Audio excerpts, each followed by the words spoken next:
Ladies and gentlemen, I'm pleased to welcome you to the Austrian Federal Ministry of European and International Affairs in Vienna. I would like to introduce Their Excellencies Minister Tomáš Petříček, Czech Republic, Minister Péter Szijjártó, Hungary, Minister Ivan Korczok, Republic of Slovakia, and Minister Andrzej Logar, Republic of Slovenia, and Alexander Schallenberg, Republic of Austria. Herr Bundesminister, bitte. Ladies and gentlemen, I'm really pleased to welcome all of you, fellow colleagues from the Czech Republic, Slovakia, Slovenia, and Hungary here in Vienna. This is a truly Central European meeting, actually. The first, I would say, at least for me, the first ministerial meeting of this size in the last 3 months. And I'm actually really happy to see you once in 3D. I got used to see you in 2D on the video screen, but now I'm happy to see you in persona. And I believe if the COVID-19 crisis has taught us anything, then it is that neighborhood really matters. Since the outbreak of the crisis, we have established a continuous and very regular exchange via video conferences and telephone calls, and this has proven to be a real asset. It has given us the possibility to face this unique challenge, unique in the sense that it was really a global challenge, together. We helped each other, we brought back our citizens from abroad. For Austria, it was the biggest repatriation mission we ever had, and I believe it's probably the same for all of you. We managed to diminish the negative consequences and the painful consequences of closing our borders or having checks at the borders to a minimum, and to make sure that our borders remain open, at least for goods, for commuters, for seasonal workers and other things. The crisis has proven how interlinked we are, how we need each other economically, politically and socially, how many people are actually living across borders, have their family on the other side of the border, and used to have this open Schengen space in Central Europe. And that's why I'm so happy to welcome you all in Vienna. We are still keeping our social distance, but we are here together because it's a sign of appreciation of the positive and result-oriented cooperation we have managed to have in the last couple of weeks. And it's also a signal, from my perspective at least, that we wish to take along this positive momentum. They wish to continue in this positive kind of spirit of neighborhoodship, I would call it, among us, because we all know that the pandemic is not yet over. Globally seen, we are still in the midst of this crisis. We have to maintain our vigilance, and we have to maintain our regular exchanges, because if one thing is sure, we all are united with one aim. We want to avoid to witness a lockdown on our borders, to reinstall controls in the coming weeks. And on the other side, there's something which will keep us all busy in the future, is the post-corona diplomacy. It remains to be seen what it will be like, but from my perspective, some features of what we have developed in the last couple of weeks has been positive, and among them is these video conferences we had nearly every morning, Tomáš and Peter smiling at me, and Andrzej and Ivan through the screen. So these are things which we should keep up, which we should continue on a regular basis, even after the post-corona time. So for me, this is a sign of a culture of neighborhood and neighborhoodship, the Kunst der guten Nachbarschaft, you would call it in German. And again, to all of you, thank you for the tremendous cooperation, for this good neighborly and trustworthy and open cooperation. And thank you for being here, and welcome to Vienna. Thank you. Minister Petříček, please. Good afternoon. I'm very happy to be here in Vienna and to finally meet my colleagues in person. Thank you, Alexander, for this wonderful initiative and for inviting us. Last 3 months have proven that good neighborhood relations, good neighborhood in Central Europe is very important. We all experienced that exactly the cooperation with our neighbors and in the broader region of Central Europe really works. As Alexander mentioned, our regular video and phone calls became a very efficient tool for exchange of views and news, for sharing experience and best practices, and for coordination of all measures related to our borders that have affected dozens of thousands of our citizens. I would like to, however, raise also the very good experience of successful cooperation in repatriation of our citizens. Due to our cooperation, we have managed to get back from very distant places of our planet hundreds, even thousands of our citizens back home safely, and I think this is a tangible proof of our good relations and fruitful Central European cooperation during the previous months. I also highly appreciate that our close contacts enable us to work hard hand in hand in taking all the measures that can allow for successful easing of the restrictions. We have been the region that was one of the first to start discussing how to get back to normal. And I would like to join Alexandra in stressing the fact that we need to discuss much more, and we need to cooperate much more in the post-coronavirus world. We will face enormous challenges in terms of social and economic impacts of the crisis, and here I believe that we all share interest in kicking start our economies, in arranging for employment to stay high. And we Central Europeans have been always responsible, and we would like to promote this approach in Europe as well. Last but not least, in this context, we would welcome the widest possible exchange of information on how our countries intend to cope with possible risk in the future. I believe that we can learn from each other in order to prevent that any future crisis will have lesser impact on our societies. Thank you once again, and thank you very much for invitation. Thank you. Minister Siharto. Thank you very much, lieber Alexander. Ja, vielen Dank für die Einladung. Das ist unsere Ehre, hier in Wien, endlich hier in Wien zu sein. Persönlich. Thank you so much for the invitation.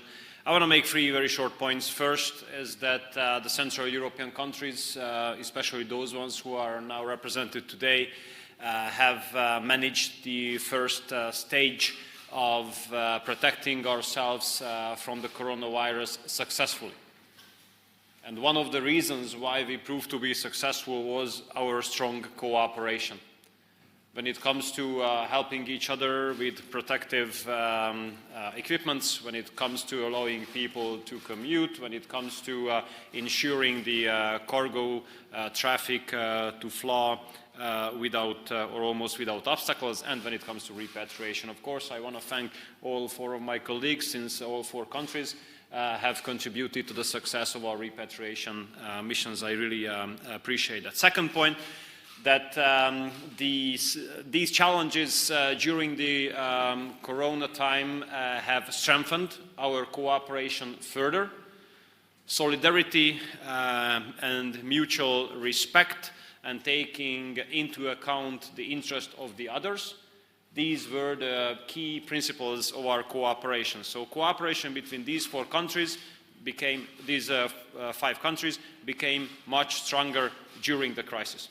And my third point is that as we concluded the first stage of protecting ourselves from coronavirus from healthcare perspective, now we have to start to protect ourselves from the impacts of the virus when it comes to the economic perspective.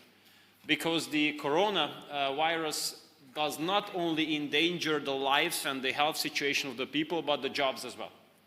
And now we have to work together on the economic field, because I think we should not set a smaller or more modest target that we want to, or we should make our economies and our companies stronger in the post-crisis period than they were before.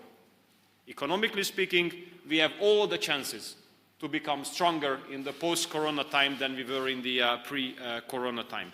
I joined the Austrian initiative, and I cherish it, that the European Union, the European Commission, should abolish the upper limit of state aid to investments in our countries. Under current situation, the only way to protect the jobs and to create new ones is through supporting investments.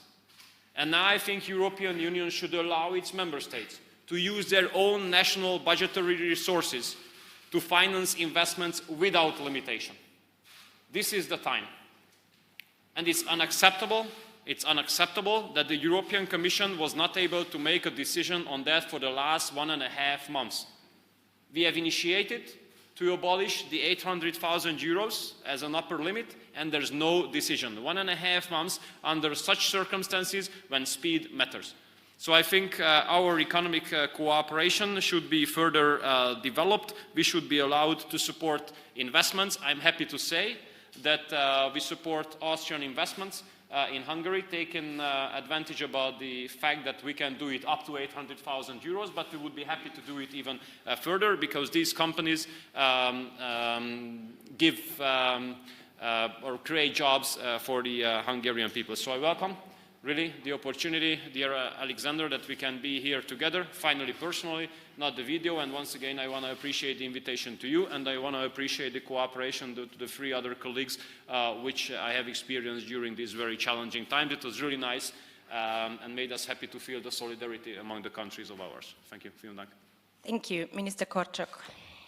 Ja, vielen Dank. Ich wollte mich auch dafür bedanken, dass du uns heute hier nach Wien eingeladen hast. Eigentlich habe ich mich die ganze Woche darauf gerichtet, dass ich Deutsch spreche, aber wie ich merke, in Wien funktioniert das nicht mehr. Wir sind Polyglott. Deswegen, ja, ihr seid Polyglott, das schon, aber ich wollte ein bisschen mein Deutsch üben, sonst geht es verloren. Gut, auf Englisch. I have 4 points, Peter had 3. Yeah, so the first very one, normal, very normal. I want to beat you on that number. So the first one is on a personal note. Alexander, my dear Austrian colleague, mentioned that we have managed to repatriate thousands of people who we needed to bring home. I want to thank you and the Austrian government because you repatriated me personally. I was in March, at the end of March, I was still ambassador of Slovakia to the United States. It was impossible for me, when I was nominated to become a foreign minister, to get out from the United States and to participate in a swearing-in ceremony. But you had a great ambassador in Washington, and he told me, we have a last repatriation flight flying out from Washington to Vienna. I was on board of it. And then Alexander was the first minister whom I have thanked for that. Had it not been Austrian government, I would not be foreign minister. You wouldn't be standing here. So that's right. Number 2, I don't want to repeat what Alexander has said so eloquently, and other colleagues have joined him in that. Die Nachbarschaft zählt. We've seen what it means, that the neighborhood matters. It was your leadership, Alexander. You were one of us who kept on initiating our constant exchange. There were days when I was twice with you on phone, with Peter, with Tomasz, when we really had to coordinate what we are doing domestically, but above all across the border, because we felt a pressure from our citizens to make sure that there is some mobility across the border when it was entirely closed, for the goods, for the essential stuff, for pendlers, commuters, and the rest. So really, this crisis has taught us very clearly what it means to be good neighbors. Number 3, I'm still representing a new Slovak government, which has been in office for less than 90 days now. But I want to use this opportunity and to tell you, Alexander, and an Austrian audience, that I'll do my best to continue the excellent cooperation that we are having bilaterally. Austria is the second largest investor in Slovakia. Thousands of jobs on both sides, in Slovakia and Austria, depend on trade. It's 7 billion per year in trade that really help our economies. And it is my firm resolve and determination to contribute to this good relationship. And number 4, I think we have managed, in a way, this crisis when it comes to, how to protect our citizens, their health, because that was the precedent. Das hatte den Vorrang, unsere Bürger zu schützen. Now, at this moment, however, the challenge is how to cope with the economic consequence of the crisis. Therefore, I am very happy to continue our cooperation, because the challenge will be right now to find an economic response. Let me say that in Slovakia we don't see any other alternative but to find a common European response. It's going to be very difficult to negotiate the next financial perspective and the recovery fund. There are diverging views, but we have only one chance to help recover entire European economy. Therefore, in Slovakia, we will not be only looking what will stay in the Slovak envelope, how much money we get, but whether we are able to come up with the solution for the entire European economy. Then the Slovak economy will recover as well. Dear Alexander, many thanks to you for inviting us, and I'm more than happy to continue this, be it in video formats or even better in person. Thank you. Thank you very much. Minister Logar. Thank you. My predecessor asked how to help the economy. Well, I have a concrete proposal, at least for the Slovenian economy. Please come to spend vacation in Slovenia. You're more than welcome. At least you 4, you will help our economy in the tourist sector. There were difficult times we went through. We went through together. In Slovenia, we were the first EU member state to call off epidemic. So we call it at the end of the May COVID-free country, which was possible due to the sacrifice of our fellow citizens that followed our instructions, so the measures that the government adopted, and as well that adopted the closure of our borders among us. And I think this is a very important European message, that even though we protected our citizens and we closed our border, we were still able to cooperate. We were still on a daily basis phoning each other, having audio-video conference, and trying to find a solution for the things that pop out with our measures and could be solved only with the dialogue with our neighboring country. I think it's a big success. It's a big success as well because we were tasting the waters. In a way, we were establishing a new protocol in, let's say, neighborhood relations. We were on our own. We had to find a solution on our own, and we did it. So I think this is a success, and standing here among friends, I think, is a big success of the diplomacy, as well a good foundation for further cooperation. Well, I had more or less the same experience as my Slovak colleague. Well, I was not in the United States, I was in the parliament, but I swore on the 13th of March, what was the first day of our epidemic in Slovenia. So I was concretely thrown into the waters, and I was, trying to swim in saving our fellow citizens with their problems. I must admit that this is my first foreign visit, official foreign visit in Austria. Let's say Alexander is so fond of audio-video conferences. Well, I have enough of them. It's like, watching Zahar cake through window. I would rather taste it than just watch it. So I think in-person meetings are very important in diplomacy, and I look forward for further cooperation. I think there are more things that unite us in this part of the world than divide us, and I look forward that we will cooperate in those important things that will help, as I said, our fellow citizens to live a good life in future. Thank you very much. So we have time for some short questions. Question to Alexander Schallenberg. Claudia Lind from the Austrian television. Did you really gain a new definition of neighborhood after these 3 months of lockdown? And second question, how does the new freedom of travel go together with the current travel warnings? Und bitte antworten Sie auf Deutsch. Okay. Ich glaube, dass die Krise sehr wohl den Blick geschärft hat für die Nachbarschaft. Es war klar, dass wir diese unmittelbare Zusammenarbeit gebraucht haben. Natürlich nicht nur mit den hier stehenden Ministern, sondern natürlich auch mit Italien, der Schweiz und Deutschland. Ich werde auch morgen in die Schweiz fahren.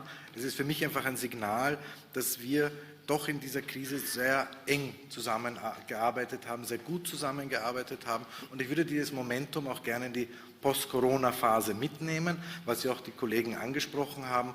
Und ich glaube, dass wir jetzt vielleicht mehr als sonst gemerkt haben, wie verbunden wir sind mit unseren Nachbarn. Menschlich, sozial, wirtschaftlich und auch politisch, dass wir eigentlich als ein Staat mit der zweitgrößten Dichte an Nachbarn, wir haben 8 Nachbarstaaten, hier auch als Exportnation diese Zusammenarbeit dringend brauchen. Und ich bin daher froh, dass dieses Treffen als Signal heute stattfindet und dass wir dieses Momentum auch in die Zukunft tragen werden.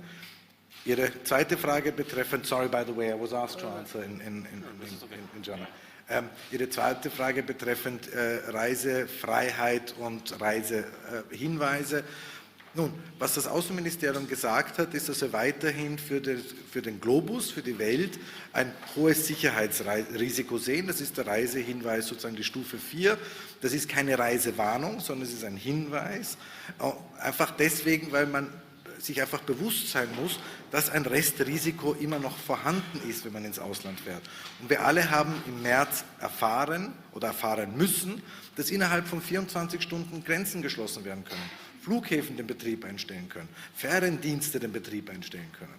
Und natürlich, wenn man in so einer Situation dann im Ausland ist und erst Grenzen überwinden müsste, um nach Hause zu kommen, ist etwas ganz anderes, als wenn man sich innerhalb Österreichs befindet. Daher natürlich diese Warnung. Und wir sehen ja selber, die UNO-Weltgesundheitsorganisation hat erst letztes Wochenende bekannt gegeben, dass die größte Anzahl an Zunahme an Covid-19-Erkrankten weltweit zu beobachten war. Das heißt, wir sind noch lange nicht über dem Berg und müssen das einfach anerkennen. Das ist nein, wir konnten Grenzen öffnen, das war auch wichtig und gut, genauso wie wir auch innerstaatlich die Restriktionen aufgehoben haben, schrittweise. Das heißt aber einfach den Hinweis, bitte Obacht, 2020 ist nicht ein normaler Urlaubssommer, das ist anders als in den letzten Jahren und man muss ein gewisses Mindestmaß an Sicherheit oder an Vorbereitung auch an den Tag legen, weil es ein Maß an sozusagen Risiko gibt, das nicht zu leugnen ist und das einfach weiterhin da ist. Dennoch, Gott sei Dank, die Grenzen geöffnet. Herzlichen Dank. Frau Schwaha, bitte. My question goes to all of you, I guess. In case of a second wave, now you all emphasized the good relations or even that they improved. Can you guarantee or what will you do to prevent closing the borders again? I will leave that to you, I guess. I wish I knew. It's not in our hands. There's a lot of hands in foreign ministers, but not everything. Everything will depend on the epidemiological situation, and here I want to support very strongly what Alexander has said. When it comes to reopening borders, you cannot go from 0 to 100 or a big bang, so to say, globally. We in Slovakia, similarly like in Austria, are assessing on a daily basis the development in the respective countries. And very carefully, are we looking at them individually, which of them we add on the green map that we have established in Slovakia. Compared to Austria, we still have only 19 countries where we have a free mobility compared to 31 in Austria. But Alexander is absolutely right. You cannot communicate to your citizens, now you're free and you can travel wherever you can. Is it safe at this moment to say that you can travel across the Atlantic to the United States? It's not. So we are struggling with the same challenge, how to communicate on the one hand that step by step we are removing limitations, But the world as such is not yet safe. And I believe this is part of the answer, how to do our utmost to prevent second wave from coming, because it's not excluded. If I may add, I think I agree with Ivan. We cannot guarantee anything at the moment what will be in half a year. However, 3 months ago, we were facing a situation we never experienced before, and we took measures that were logical. We closed the borders. We have more or less locked down our societies in order to gain time, in order to prevent that the disease spread too fast, that our health systems can cope with it. But in the meantime, we have learned lessons. We have developed new tools. We have smart tools, smart applications, how to be more prepared for possible second wave. And it makes me more confident that when, I hope it will not happen, but in case it will, that we will not get back to general nationwide measures like we had to do 3 months ago. So I believe that we are now better prepared. We know what we are fighting. We know what we are facing, and that may allow us to prevent such a widespread restrictive measures as it was the case in March. Well, there's an important issue that we already have now established legislative proposals that gives opportunity to adopt certain measures. We know which measures are functioning, so bear results. We know how important it is to be cautious and to react immediately when there's a show of second outburst. And we have a communication channel that offers us exchange data. So we are much better prepared than we were before. And we as well know how terrible this disease is, this virus is. And we know that we have to do our utmost to prevent the second outburst happens. So we are, in a way, better armored, and it depends now on us how successful we'll be with adopting measure. And as well, it depends on our fellow citizens, how cautious they will remain until the vaccine is developed. So I think we all have the same message to our fellow citizens, that remain cautious, enjoy life, but at the same time be aware to avoid, let's say, moves that would spread the virus across. On our side, we continue to purchase the protective equipments, including masks, ventilators, and protective clothes, in order to be prepared if the second wave comes. And if we are prepared when it comes to protective clothing and protective equipment, then we can afford to implement a, let's say, more modest level of restrictive measures. Can I add one point which came to my mind here? What is, I think, very important at this moment is the European kind of coordination. And I think it was yesterday when the Commission has come up with a proposal how to deal with the third states. Because one has to realize you can do a lot, you can coordinate up to 100% within the European Union. But if one country reopens, decides unilaterally to reopen basically the entry into European Union from outside, then you are basically opening it globally. And therefore I support very much basically the Commission's proposal or attempt, not the proposal as such, but the attempt to coordinate access from the third countries. That's, I think, key when we want to limit the risk for a possible second wave. I think we have time for one last short question. I would like to ask Mr. Schallenberg, is there any restrictions, return restrictions for Portugal? when we can go there in July, and how is the outlook for Spain? And please, if you can answer in German. In German. Come on. Okay, my apologies. Ja, kann man. Ich kann es übersetzen. Genau, auf Österreichisch. Wir haben ja beschließen können, dass wir öffnen. Vor 2 Wochen haben wir den ersten Schritt gemacht gegenüber den unmittelbaren Nachbarn und letzte Woche gegenüber dem weiteren EU- und EWR-Bereich. Momentan ist die Situation so, dass wir gegenüber allen europäischen Staaten offen sind, mit 4 Ausnahmen. Das ist Portugal, Spanien, Schweden und Großbritannien und eine Region, nämlich die Lombardei. Das ist eine Entscheidung, die nicht alleine hier im Außenministerium getroffen wurde, wie überhaupt in der ganzen Phase, wir besonders eng mit dem Innenministerium, mit der EU-Ministerin, dem Bundeskanzleramt und dem Gesundheitsminister zusammengearbeitet. Genauso erfolgte es in diesem Fall. Wir haben damals auch gesagt, dass wir das in regelmäßigen Abständen evaluieren. Der nächste sozusagen Zeitpunkt wäre dann im Hinblick auf den 1. Juli. Ich habe jetzt sehr wohl wahrgenommen, dass Spanien erklärt hat, dass sie schon eine Woche früher aufmachen.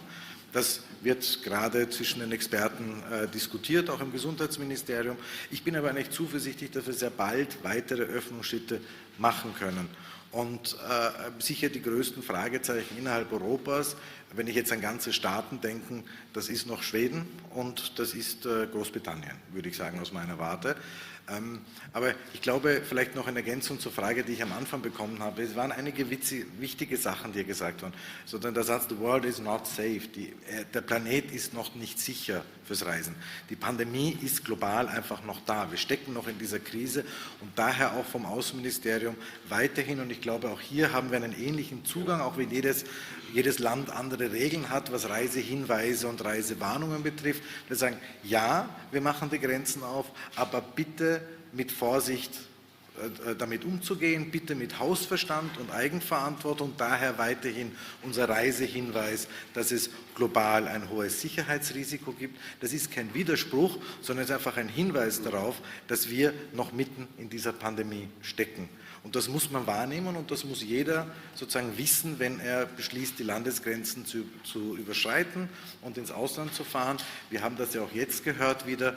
Wir wollen natürlich eine Situation verhindern, wo wir wieder Grenzen zumachen müssen. Wir sind sicher auch besser vorbereitet. Wir waren das erste Mal sozusagen gewissermaßen, das ist das erste Mal eine Pandemie gewesen auf diesem europäischen Kontinent. Das ist auch der große Unterschied zwischen uns und Südkorea zum Beispiel oder andere asiatische Gesellschaften, wo Politik und Gesellschaft einfach diese Erfahrungswerte hatten. Wir hatten es nicht. Wir wollen das natürlich verhindern nach Möglichkeit, dass wir wieder einen Lockdown machen müssen und daher hängt sehr viel jetzt ab in den nächsten Monaten, sowohl was die innerstaatlichen Lockerungen betrifft, als auch die offenen Grenzen, wie die Menschen damit umgehen und wie verantwortungsbewusst sie damit umgehen. Und das ist in Wirklichkeit die Botschaft, um die es hier geht. Danke. Thank you very much. I would like to ask you to stay seated until the ministers have left the room. Thank you so much. Vielen Dank.